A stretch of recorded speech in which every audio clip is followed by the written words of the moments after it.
Good morning. My name is Riley Nelson, and welcome to our 8th grade capstone celebration of voices. In 8th grade, we read the book Night, a Holocaust memoir written by Elie Wiesel. His words, "Every name has a story, and all those stories become history," became the basis of our project. We discovered what these words truly meant as we began our capstone project, entitled "Hear My Story, Be My Voice," for which we were tasked to fulfill this title, to hear the stories of those who have experienced injustice or fought to create justice, and then to use our voices to restore justice. For our project, I interviewed Debbie Bowman, a survivor of child abuse at the hands of her mother, who suffered from both schizophrenia and manic depression. At age 15, Ms. Bowman moved into her own apartment by working after school. She persevered despite her difficult circumstances, graduating from high school and then working her way up from the maintenance department to becoming the youngest and first woman CFO at the Cincinnati Art Museum. Later, she became the director of Boys Hope, Girls Hope, an organization that helps academically capable children in need to meet their full potential. Finally, she even started her own youth basketball league to teach young girls leadership skills. Ms. Bowman's story will forever be with me, a continuous reminder to love others, to cherish their stories, and to appreciate the blessings I have in my life. Now, during our capstone video, you will have the opportunity to meet not only Ms. Bowman, but also the 58 other incredible individuals who were interviewed for our project. During the video, we invite each student and voice to stand when your photograph is shown and definition of justice is shared. Now, please enjoy as we give a voice to humanity in order to restore justice.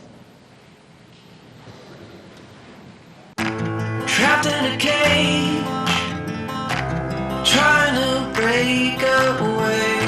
It's always the same story.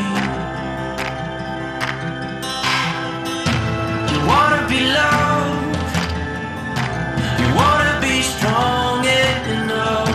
We're sharing the same story. If you're looking for a sign, some help to ease your mind, it's all around us, all around us, all around. If you're wishing for a change, let the love be great again. It's all around us, all around us, all around us, all around us, all around us, all around us.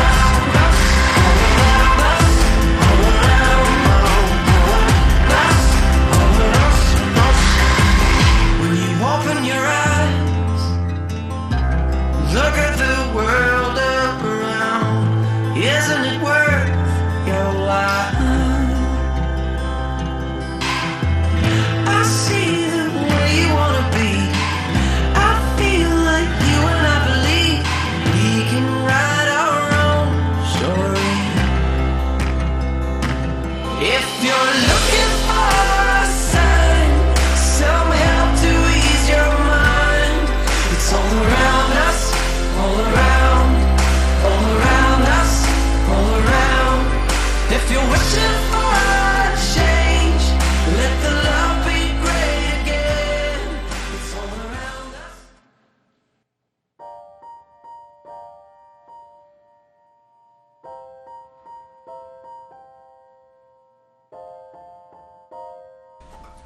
Mirsada Katarik.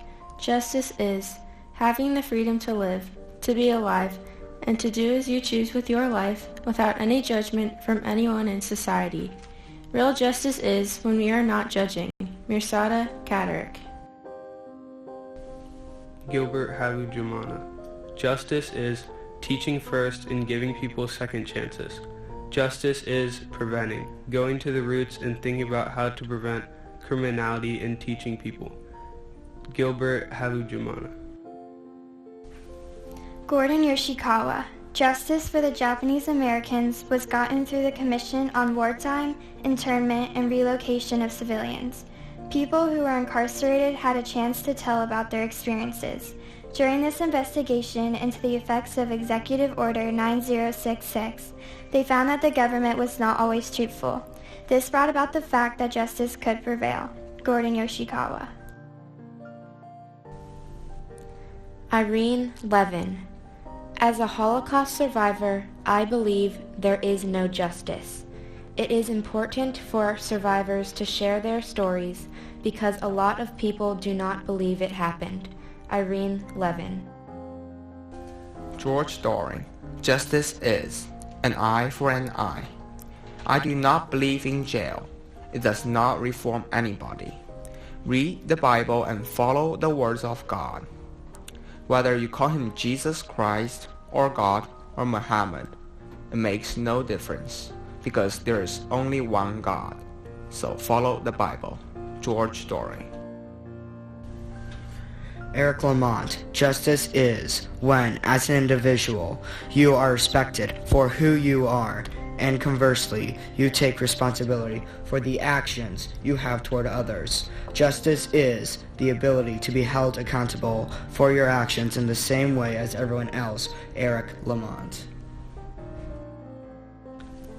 Jeffrey Silverstein.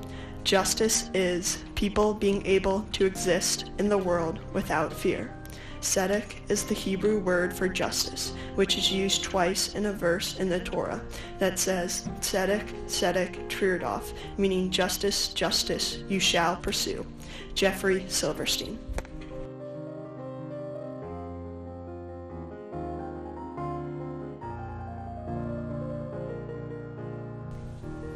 Bill Deem.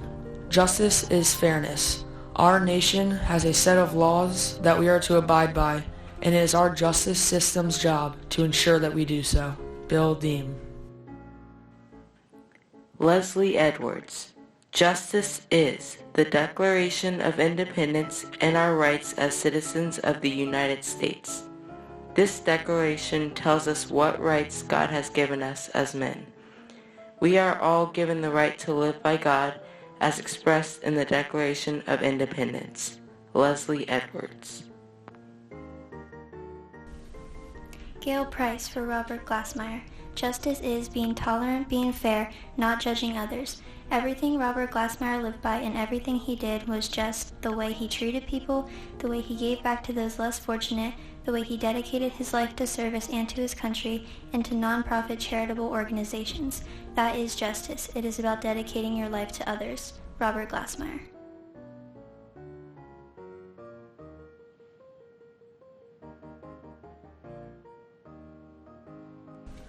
Thomas Cooney. Justice is equal opportunity and equal treatment. Justice is a truthful opportunity. Justice is fair treatment, fair institutions. Justice is an aspiration, not a destination. Thomas Cooney. Thomas Bronco. Justice is treating people the way you want to be treated. Thomas Bronco. Roger Holbrook.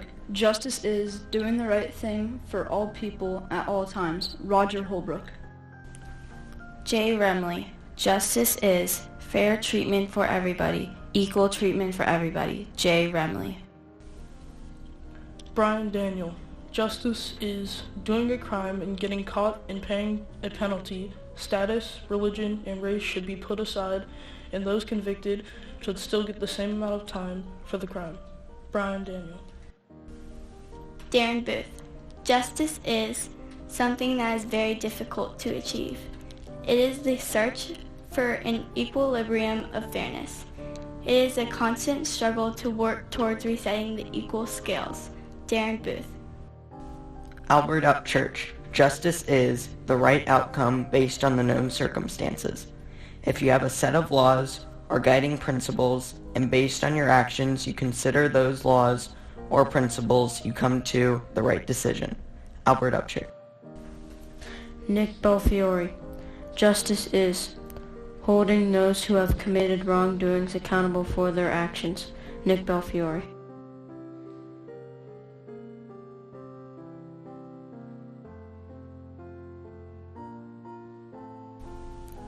Tyra Patterson. Justice is humanizing others, receiving a second chance, and by coming home and knowing that there are job availabilities waiting for returning citizens. Justice is affordable housing, because as returning citizens, we face so many barriers before us that it keeps us bound to believe that justice was never served.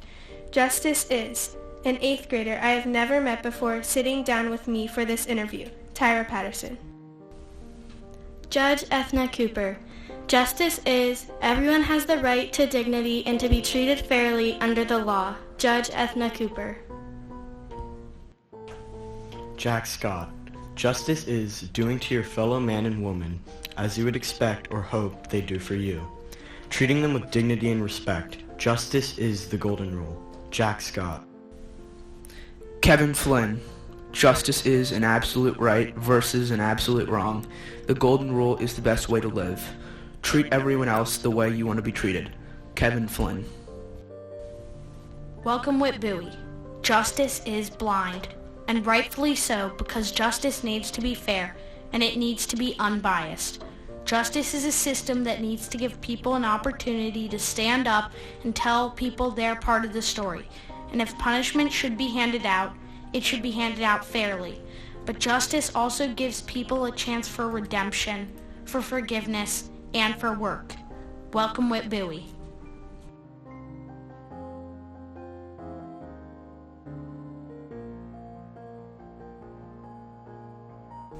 Ryan Zhang. Justice is the statue of a woman blindfolded outside of the Supreme Court building in Washington, D.C. Justice is blind because it does not matter who you are, whether you are black, white, what your ethnicity is, or what your gender is. Justice is equality for all. Everyone has a voice to be heard and a story to be told that should be respected and appreciated. Ryan Zhang.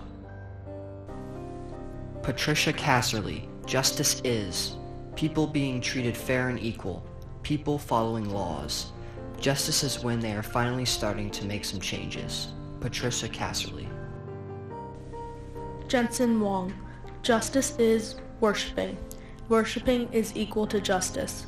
Justice is working with God. Do not judge, for you do not have the right.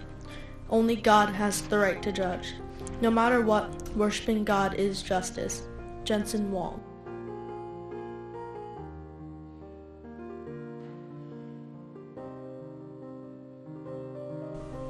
Atullah Amesh. Justice is something for the very strong, because usually the poor and the weak do not receive fair treatment. Atullah Amesh. Petros Rhombus. Justice is empathy and connection with the suffering of humanity. Justice is accomplished through knowledge and through education. Petros Rhombus.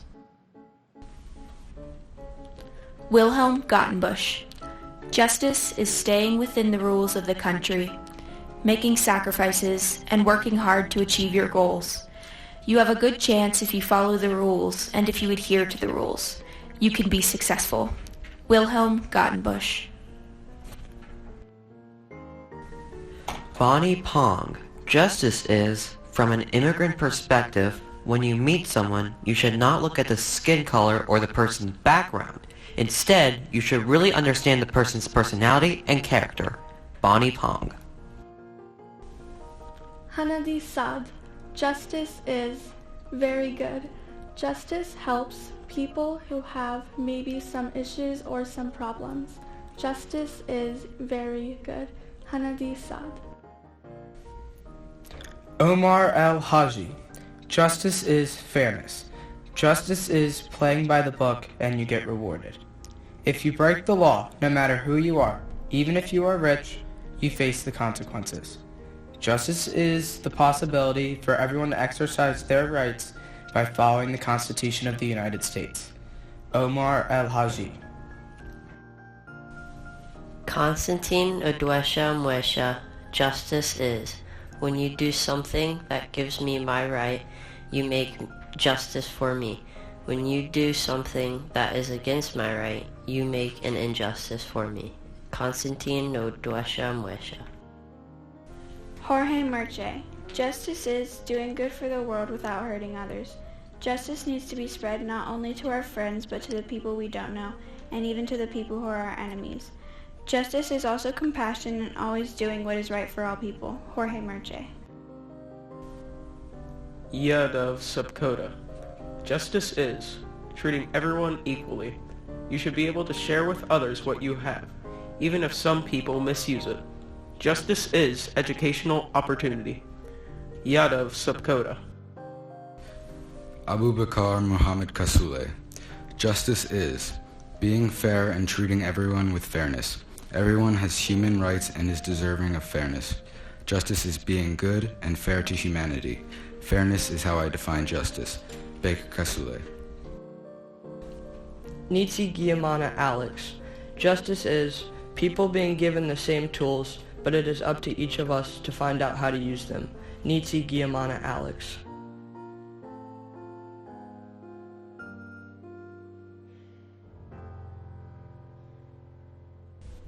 Betty Daniels Rosemond. Justice is loving one another. All the injustice we went through, we found out the things we were entitled to do, had the right to do, but yet we were being denied that right simply because of the color of our skin. The civil rights movement made a difference and created justice. Betty Daniels Rosemond. Brian Washington.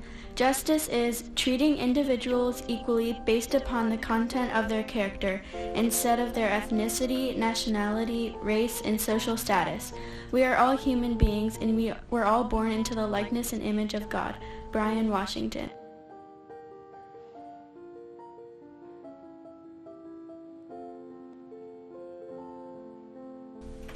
Ramona Beck.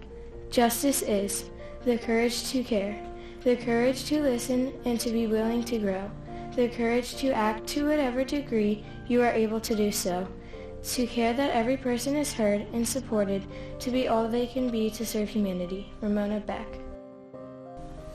Libby Hunter. Justice is equity. Justice is making sure that people truly have equitable access to opportunities. Justice is assuring equity for all. Libby Hunter. Sister Marie Smith. Justice is people being free.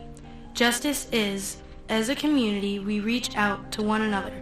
We help each other so when we as a community realize there is an injustice, then the people speak. We take a stand. Sister Marie Smith. Sister Ann Fenella. Justice is a woman. She has to be blind. Justice has to include laws, but compassion has to come into it. Justice has to be blind, fair, but compassionate. Sister Ann Fenella. Marcia Sullivan. Justice is remembering that you cannot separate justice from equality for all people. As a Catholic religion teacher, I have always firmly believed that from the moment of conception, every single person has dignity, no matter their socioeconomic background, their skin color, or creed. And in that regard, everyone, because of that inherent dignity and worth, is entitled to justice. Marcia Sullivan.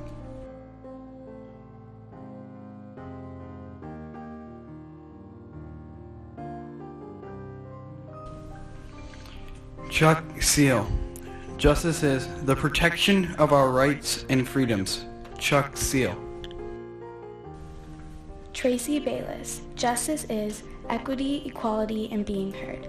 It is not just about right or wrong. It is not just about what one person believes or what another person believes. It is very much nuanced and complex. Tracy Bayless.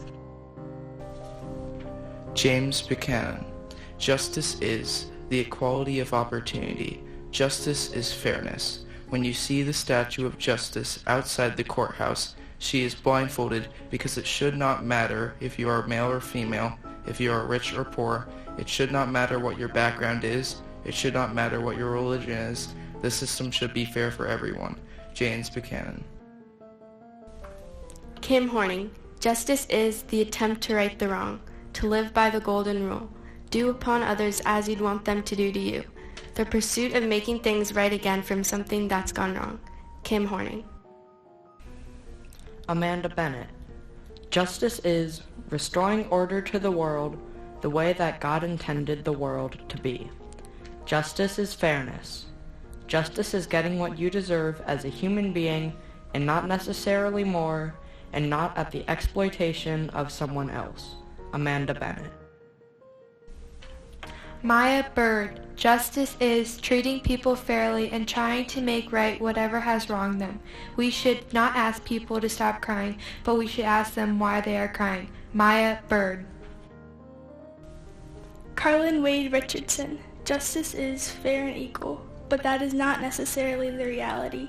If justice were the way it should be, then people would be treated the same regardless of circumstances, regardless of race or socioeconomic background. There would be an even playing field. Justice should be speaking up for the little guy who doesn't really know how to speak up. Carlin Wade Richardson. Alice Odell. Justice is what love looks like in public. Alice Odell. Buck Blanchard. Justice is a gut feeling. When you are in a situation, you just sort of know what the right answer is. It may not be an easy answer, but you understand that if someone is being mistreated, you understand if there is injustice that needs to be righted. You understand that because you, as a human being, must let your empathy rule the day. Buck Blanchard.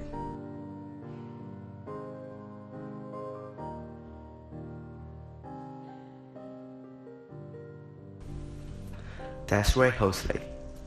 Justice is freedom, something that lost through my ancestors. But we have the ability to stand here today and fight for the justice that we deserve. Justice is having the ownership of knowing a piece of who you are in that moment is being shared in a poem.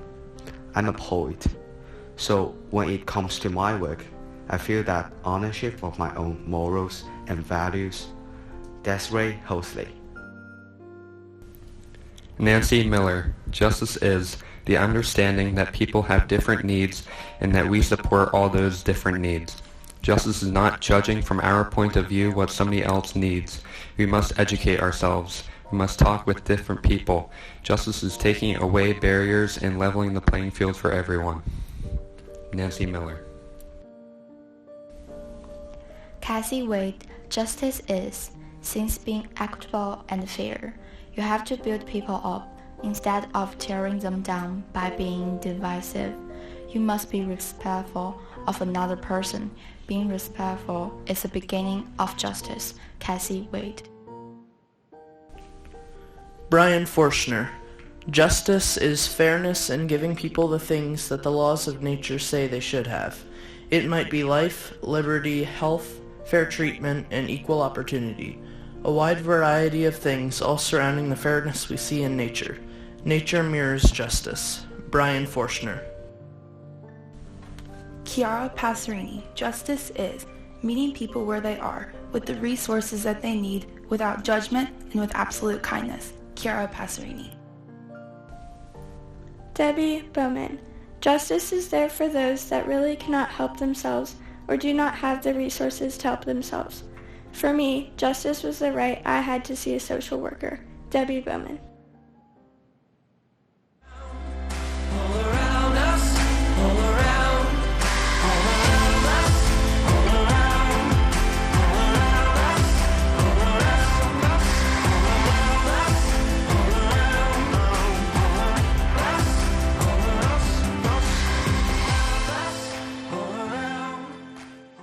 Good morning. The human story is magical because when we discover the stories of others, it allows us to see our shared common humanity.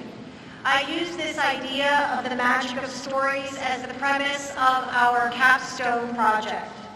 I reflected on my training as an educator of the injustices of the Holocaust and realize the power of the survivor testimony, which puts a name and a face to the history for the students. And as an English teacher, I inherently understood that we can create magic with stories. This is the magic of restorative justice, which ensures that good thoughts and good words lead to good deeds. Our project, Hear My Story, Be My Voice, is now in its 7th year. And to date, our students have gathered the stories of 417 members of our Cincinnati community.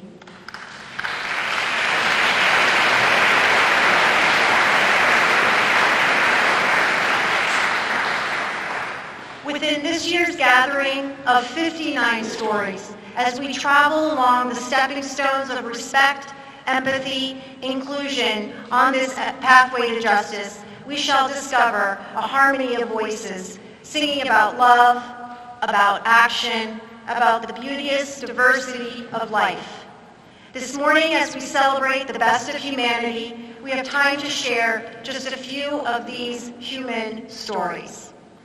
To set the stage for the sharing of these stories, I would like to invite Rimmel Kamran, and her voice, Hana Isad, has not made it yet, so Rimmel will come to the podium, who will share a short prayer about justice in honor of Ramadan.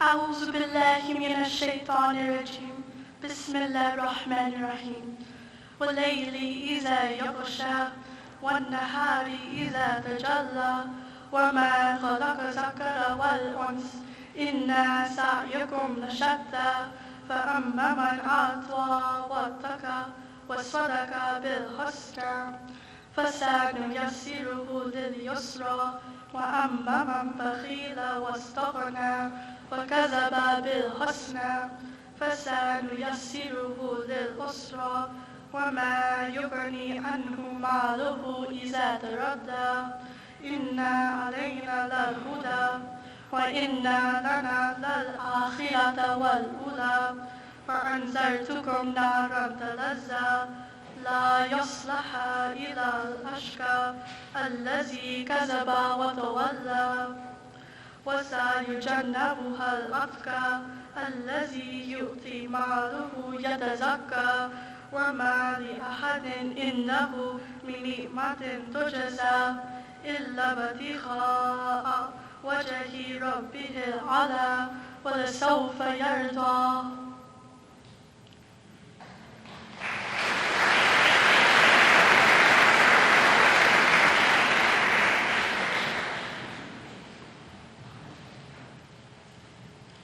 Good morning.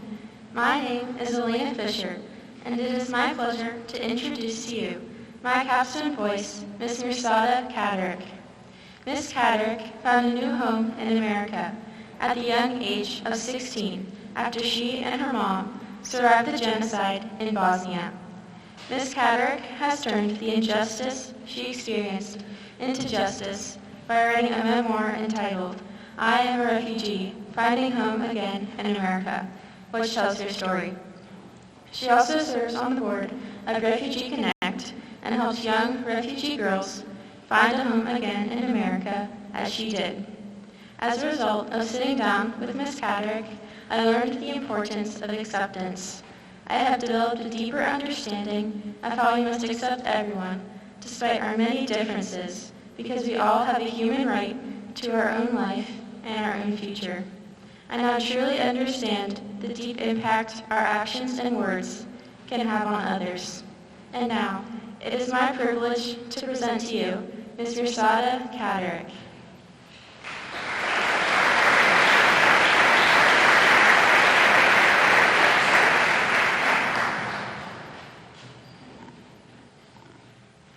The world will not be destroyed by those who do evil, but by those who watch them without doing anything, said Albert Einstein, or as I like to refer to him, the world's most famous refugee.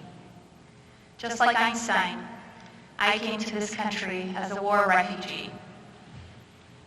As a proud American citizen today, one with no accent and no major external features identifying me as anything but American, I could have easily remained silent and lived in my comfortable bubble.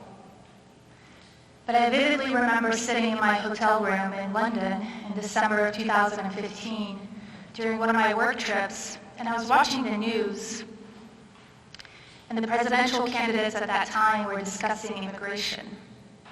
And there was that word again, refugee.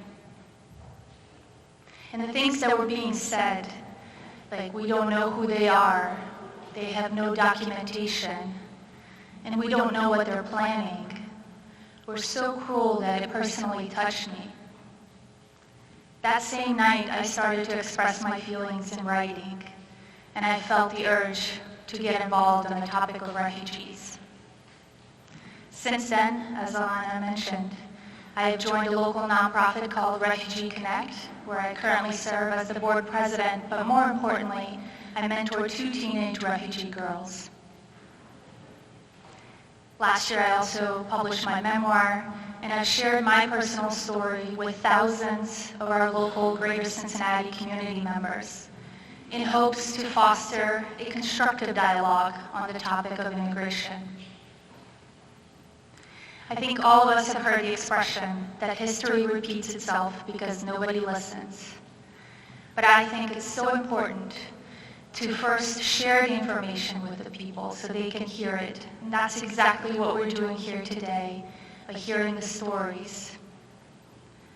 But as we know, history has repeated itself all over the world, from Bosnia to Rwanda, Syria, and Myanmar, just to name a few.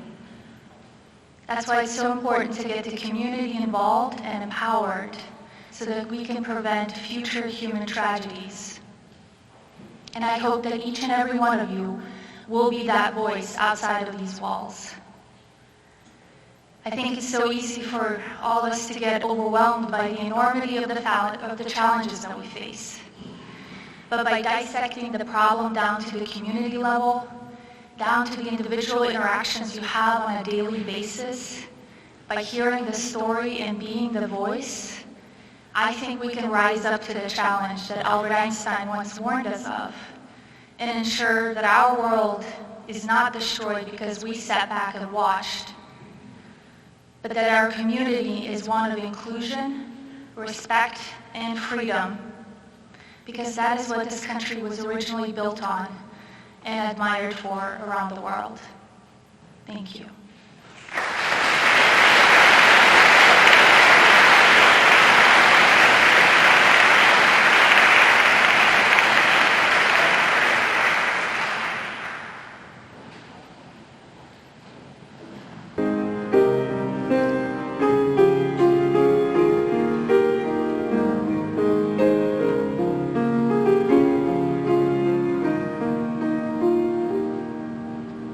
I'll show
Good morning. My name is TJ McGrath, and today, for this year's celebration of the Voices, I will be introducing my capstone voice, Mr. Yadav Sapkota. Mr. Sapkota is a Nepali refugee who spent almost all of his childhood in a refugee camp without the daily conveniences we see as normal. He and his family persevered through many obstacles as they traveled to the United States and adjusted to life here. Although it was challenging, Mr. Sapkota overcame these obstacles, which helped him to shape him into the intelligent and caring man he is today. From Mr. Sapkota, I learned to give every person I meet an equal chance, and that it is much easier to love someone than to hate someone. His story opened my eyes to the world and helped me realize that I can make the best out of a difficult situation. He has helped me to be patient and to see the good in each person I meet. It is my privilege to present to you Mr. Yadav Sapkota.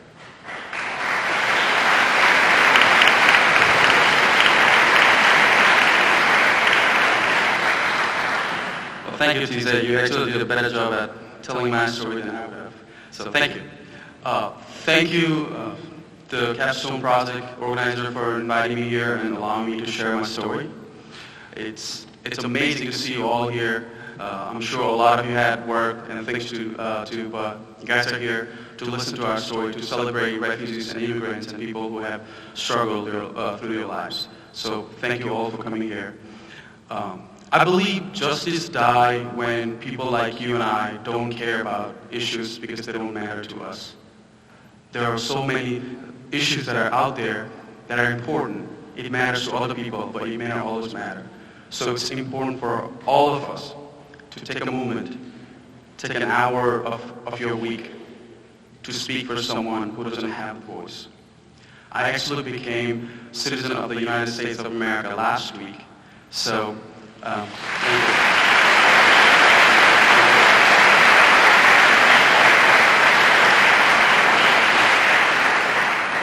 And as citizens, we have a privilege. We have the privilege that so many people do not. And it's our responsibility that we speak for them.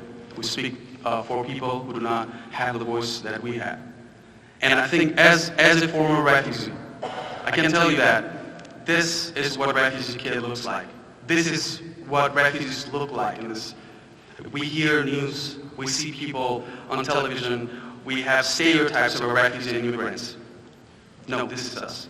Rashada, who just spoke earlier, we are the former refugees. We are the people. As a little kid, when I was in the refugee camp, I knew so little about this country. We used to actually compare that America is 30 minutes from heaven because we always imagined it to be so beautiful, so amazing. I always imagined America to be like New York City, Chicago downtown, because I didn't know anything. We didn't have TV to watch anything. We heard rumors, we heard news. So you can probably imagine the disappointment when I came to America. So, I wake up, 2011, I wake up and I look at this old 3-story apartment building, and I was like, this is not the America I had been imagining about, But I slowly began learning about the opportunities that are out here.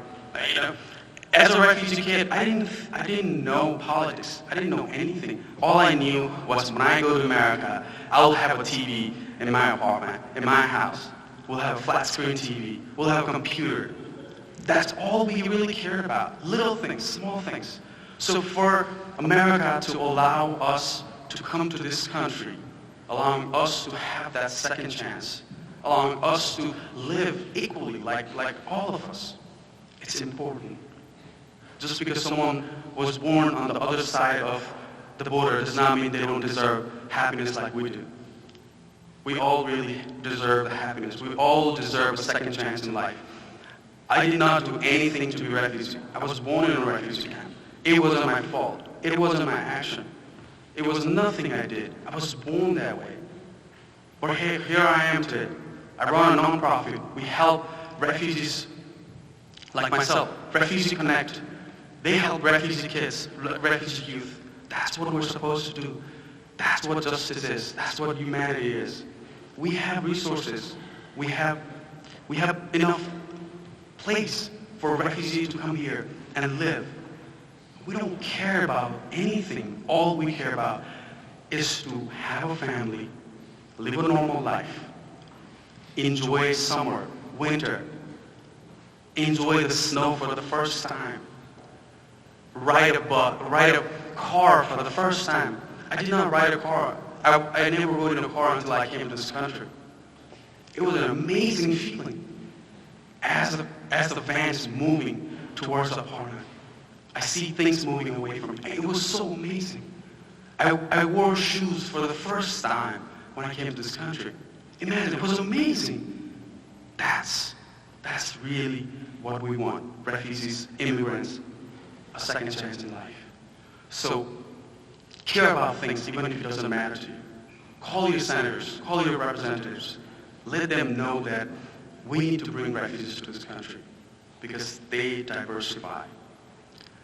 So thank you so much for doing this. And I want to say a few things to all of our students.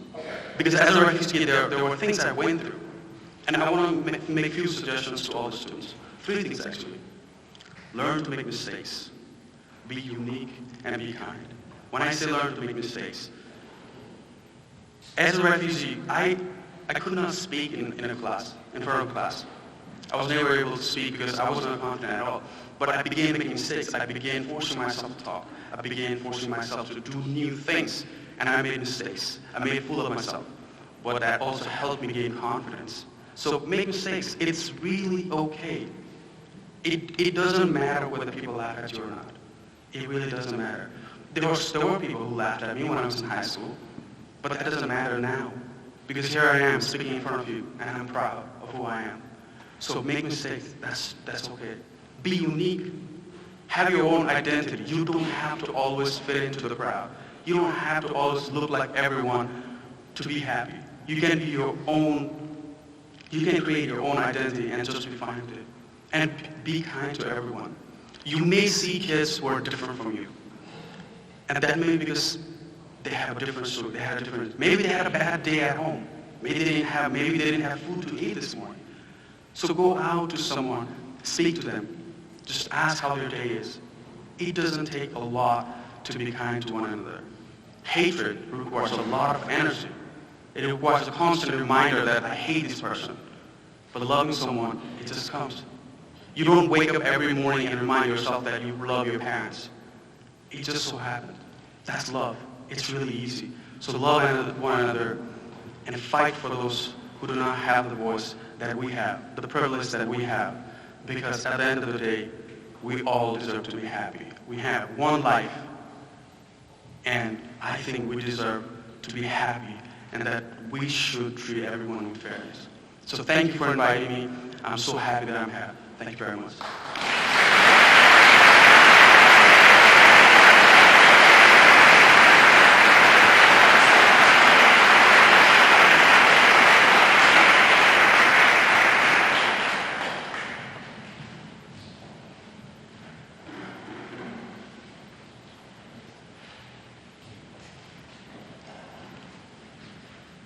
Good morning. My name is Shannon Denman. For my capstone project, I interviewed my grandfather, Thomas Bronco.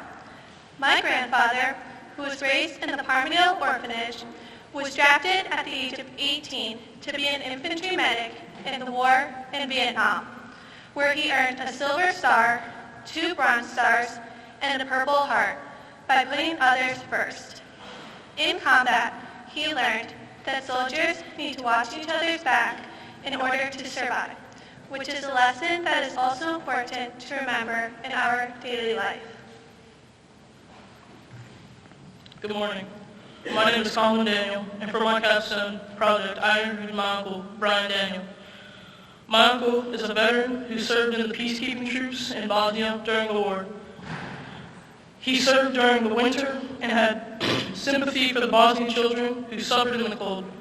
These experiences, along with injustices he faced as a child, have helped my uncle fight for justice many times in his life. A grateful community remembers those who served in the armed forces of the United States during the times of war and peace, and whose courage and personal sacrifices defended and preserved our freedom.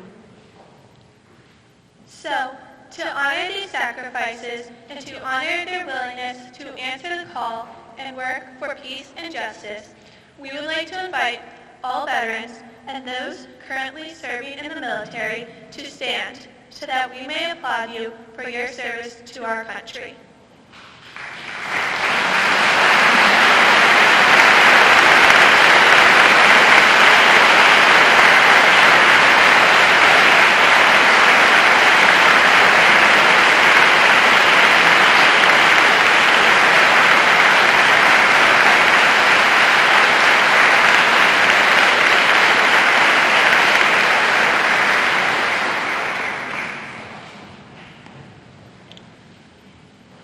My name is Kiko Liu, and this morning I have the honor of introducing Ms. Cassie Wade, my capstone voice.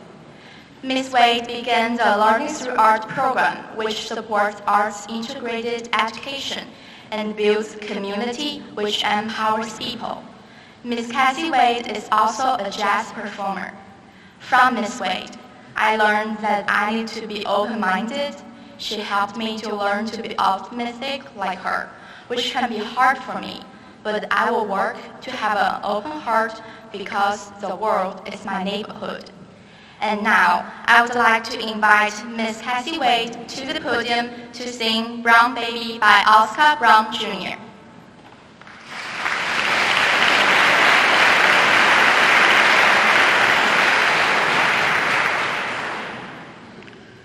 Brown baby, brown baby, as you grow up, I want you to drink from the plenty cup.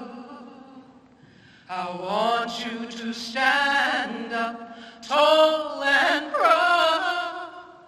I want you to speak up clear and loud, brown baby. Now lie away, sleepy. Lie away here in my arms, while your daddy and mommy protect you and keep you safe from the harm of your little baby, brown baby. It makes me glad that you will have things that I never had. When out of men's hearts all the hate is heard, you're gonna live in a better world. Oh, you little my baby.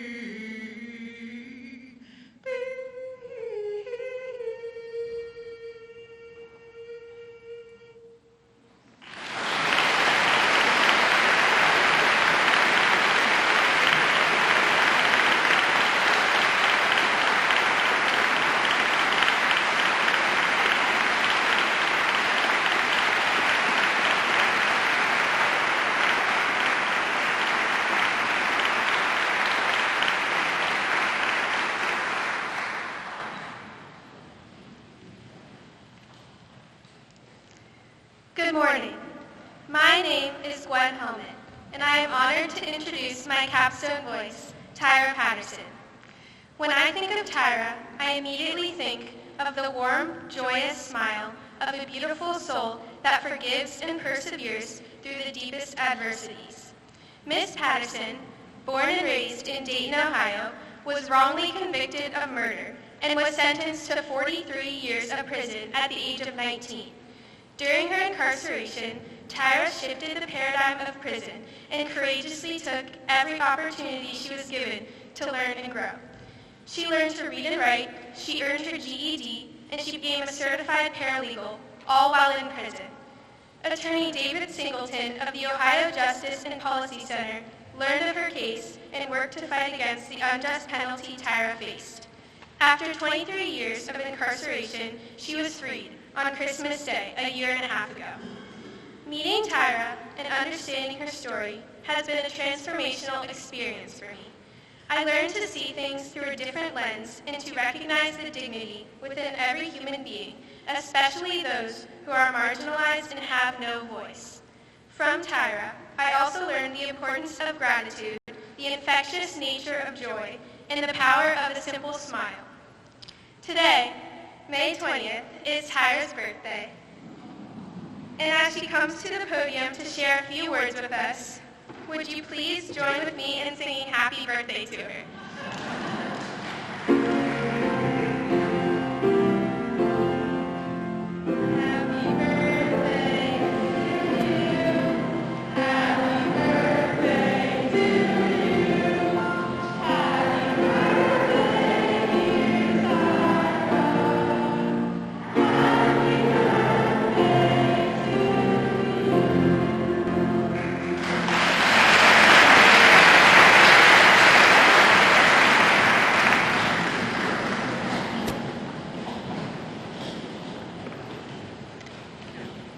How can I begin to talk and you all did that?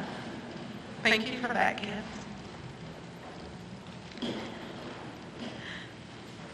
I didn't mean to cry. So I have a famous quote by Tamaya Denard. Our inability to do everything cannot be an excuse to do nothing. When she said that to me, it stuck with me as if she is the famous one, right? She is. So thank you for having us, and as you said, thank you, students. When I was witnessing this beautiful photography back here and the justice, what we view justice as, I want to talk about leveraging our privilege, the privilege of others, and how someone had to leverage their privilege for me.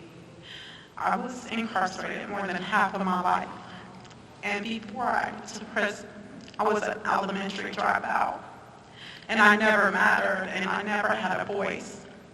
But because someone came into the institution and visited with me, humanized me, that one person, as well as many, one of them is my Rabbi A.D., which is in the audience. Thank you for coming to visit me while I was inside the institution. But those voices kept me alive. That's justice. Justice is realizing that we have the ability to speak out for someone who is in a marginalized space.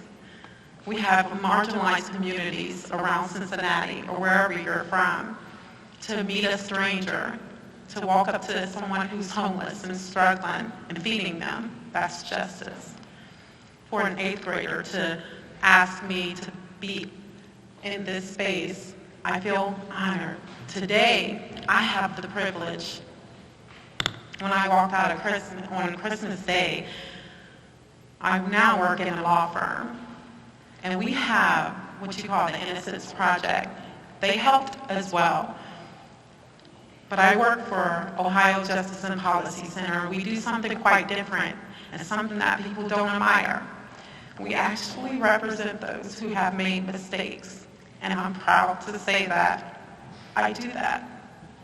I make sure that our women are not being raped in prison. I make sure that they are being fed properly and that they have their medical needs met.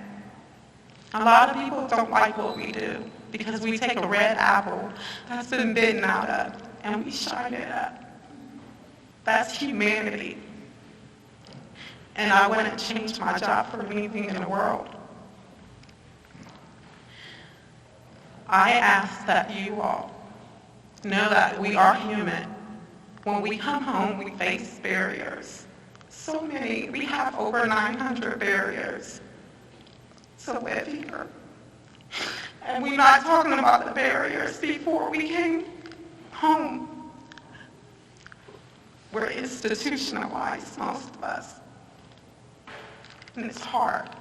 So the love that you all give to each other and to us means everything, because we're going to be your neighbor. I'm somebody's neighbor someday. And if it wasn't for those who were privileged to speak out and say she deserves a chance or she's innocent, I wouldn't be up here, and I wouldn't have met Gwen, who is my bestie, right? So I thank you for having me. If you remember anything, if nothing at all, remember to love one another, be kind, because kindness will open doors that education can't. Thank you.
Good morning. My name is Derek Kwong, and I have the honor of introducing to you Miss Desiree Hosley, my capstone voice. Miss Hosley is a local Cincinnati poet who works as a program coordinator for Cincy Wordplay, an association which helps students find their passion by making connections through reading, writing, and storytelling. At Wordplay, Ms. Hosley provides a safe place for her students to think and speak about justice and injustice in our society. Ms. Hosley serves her community by helping the next generation of young students find their voices. From Ms. Hosley, I learned that all human beings have value and that we should develop our own unique opinions about this world's events, so that we can use our voices to stand up for justice. And now, it is my privilege to present you Miss Desiree Hosley, who will close today's celebration of voices with a poetic reflection.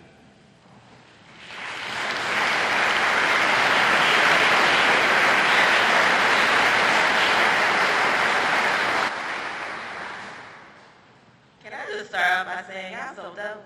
Oh, y'all, I am beyond proud of y'all today. All right. I'm not going to change the world, but I guarantee you that I will spark the brain that will change the world. Tupac Shakur. Freedom was lost in history books. Burned in churches, gunned down by humanity, and locked up to never be seen. Yet my eyes are tired. Guessing why anger lies in these streets, captured in this cold world. Witnessing more body bags than graduation caps. I want our youth to be elevated, feel the power of appreciation, and build up this world in solitude. We are destined for greatness. But our masks protect nothing more than our opinion. Our masks curse our lives through social media. We barely know if we are alive or barely living. Live moments being captured quicker than the news. Our youth needs this outlet to voice more than ranting emotions, knowing that they are heard. Dreams are written to manifest a future plans. With hope, it will come true. In essence, it will give us a way to work on those possibilities. Fragmented through the DNA of our children, they see more than we wish can be covered by blinders. Yet the blinds are open. And through fear and disappointment, they have been captivated by a future of letdowns, where no one is held accountable for their actions. But these voiceless voices have been awakened and are not sitting, yet waiting for action. Better yet, taking action. With the tools and resources that are engaged for greatness, they will not sit back and be told will not happen, rather than just do. Thank you.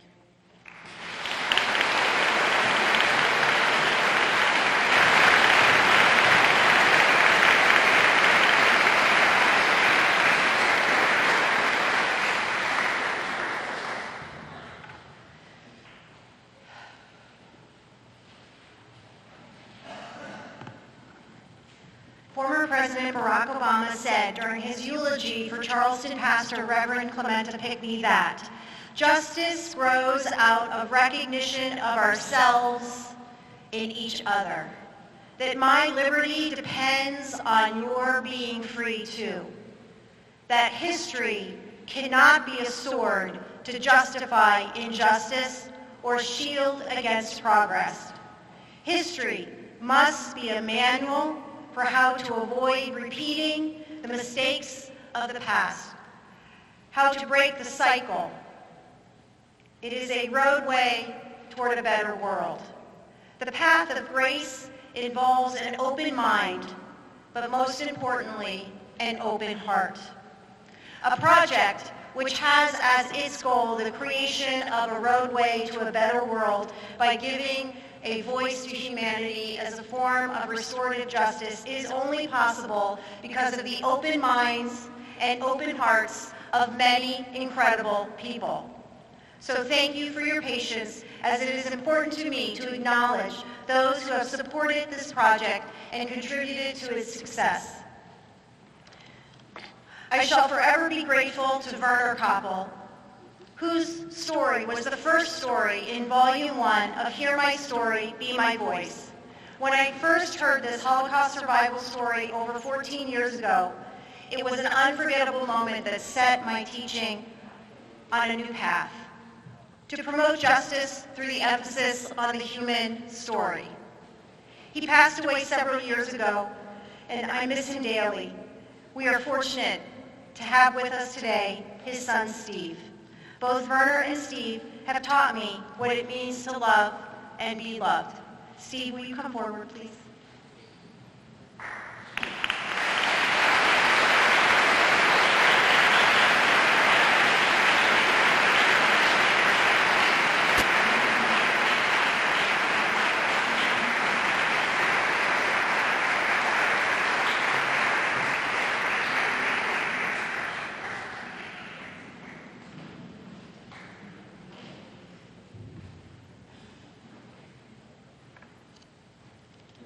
And now to embarrass someone else. Thank you to Sarah Weiss. Are you still here, Sarah? Is she here? Sarah, stand up if you're here. Is she? No, she's not here. Wow.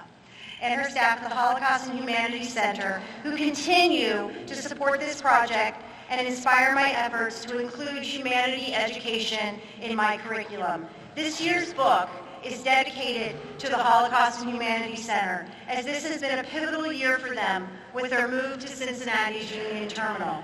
If you have not yet visited this new museum space, I would encourage you to do so. Thank you, Sarah.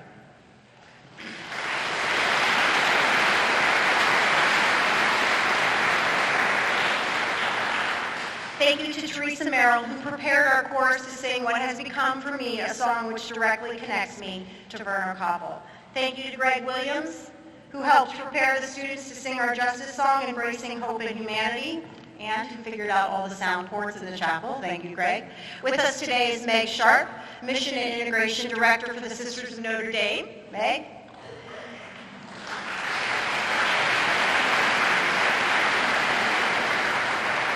Thank you, Meg, for your help as we work to incorporate the hallmarks of a Notre Dame education into our capstone project. Thank you to Mandolin Schreck, who's also here with us today. Mandolin, where are you? There she is.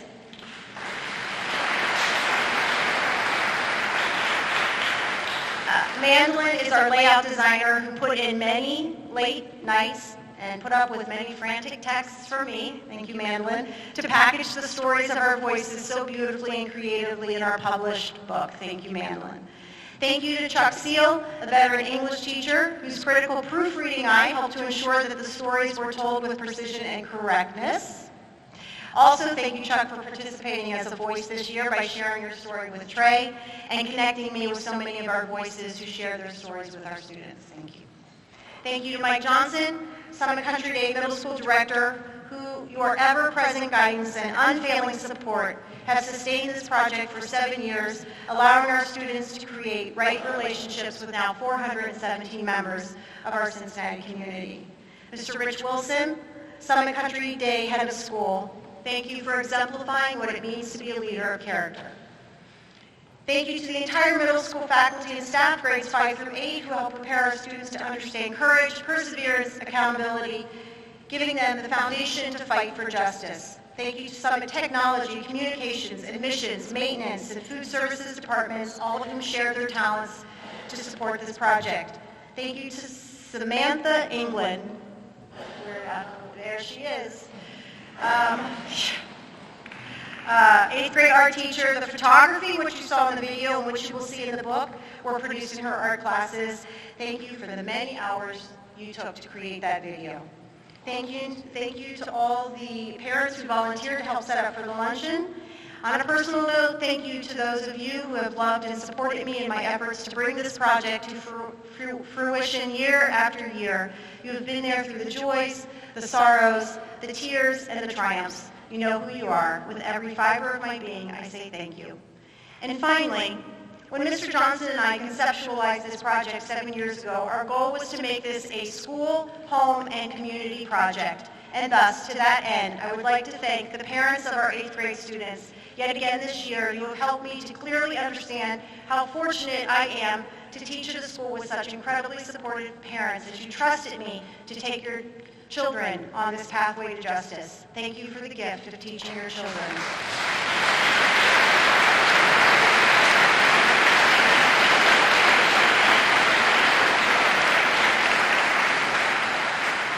Thank you to the 8th grade students. Your willingness to traverse this journey of this capstone project has allowed you to understand and embody the idea of justice. Now, use good thoughts, good words, and good deeds to go out into the world with open minds and open hearts to create a roadway to a better world.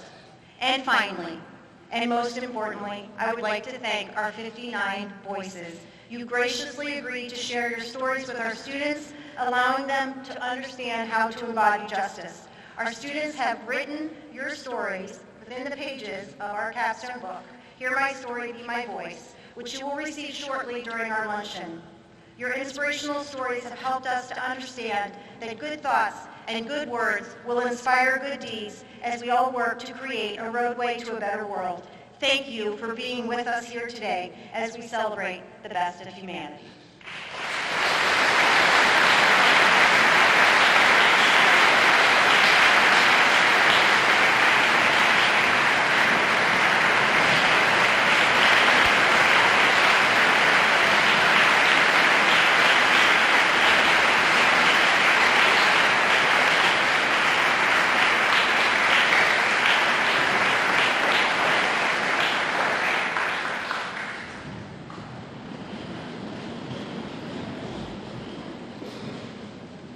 That is quite the list of thank yous, and all of those people coming together to make this experience happen need a choreographer, they need a leader, they need somebody to keep the vision and to keep us all moving in the same direction, and that's Ms. Sansaloni, and I invite all of you to join me in thanking her for her work.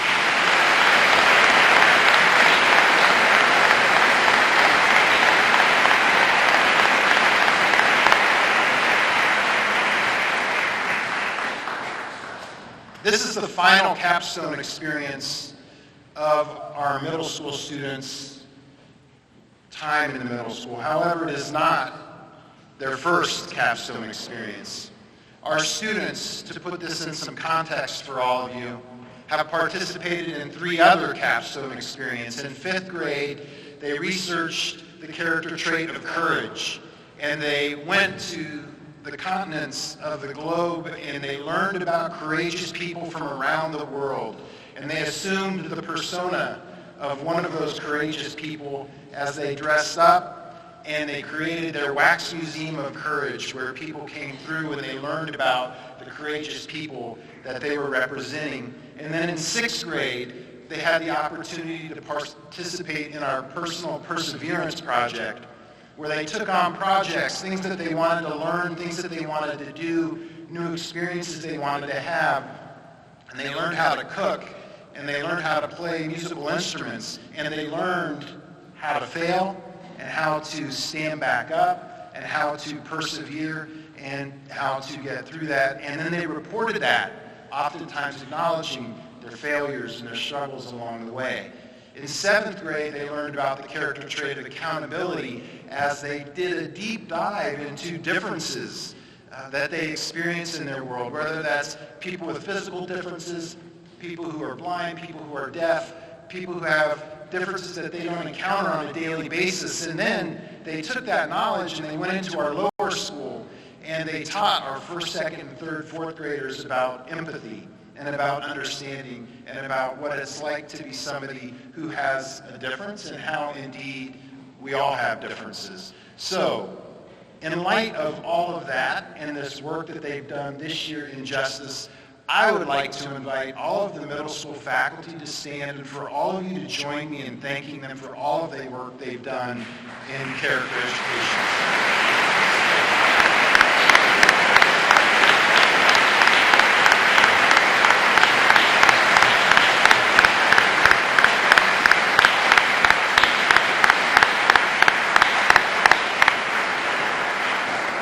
truly an honor to be able to stand up here and talk about something like character education, which often gets thrown around and there's no substance behind it. And it's an honor to be working with these faculty and staff members who dive so deeply into these capstone projects to ensure that our kids are ready to value and improve the world they inherit. So I'm deeply indebted and so appreciative and grateful to be part of that team.